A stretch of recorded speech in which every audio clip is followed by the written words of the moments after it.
Olha, agora tu tem duas. Duas o quê? Olha.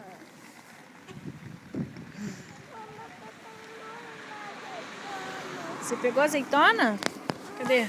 Duas azeitonas. Tá tudo no esquema aí? Aham, mais duas azeitonas que tem. Depois a gente pega mais, a rua é cheia de azeitona. Cadê? A Ariel já tá lá na frente. Vamos lá. Pera aí.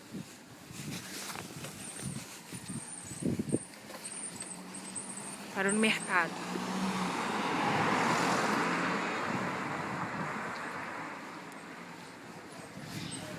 O que vocês pararam aí?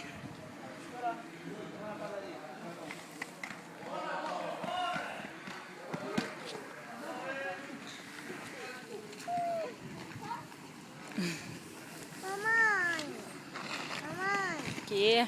você nunca compra sorvete. Papai vai comprar um pãozinho ali.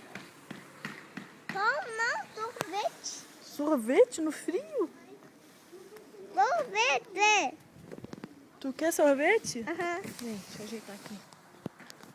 O celular tá com... Vai. Fala aí. Sorvete. Sorvete no frio? Aham. Como que tu vai comer sorvete, cara? Eu quero comer. E ela tá lá no patinho, lá dentro.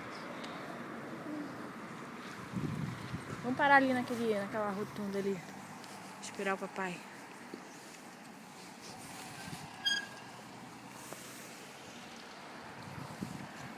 Sorvete eu não vou comprar não, Alice. Tá muito frio, não acha? Não.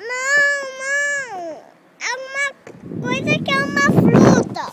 Uma fruta? Aham. Alguma coisa que é uma fruta. Laranja. Vamos pra casa.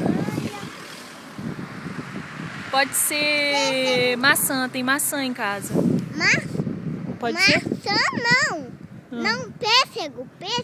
Pêssego? Aham, pêssego. Só pêssego que serve? Aham. Fala uma outra fruta aí, pô. Pêssego. Qual outra?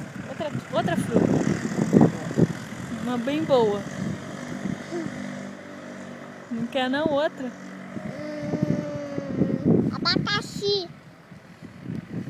Abacaxi? Aham. Abacaxi. Que é fruta.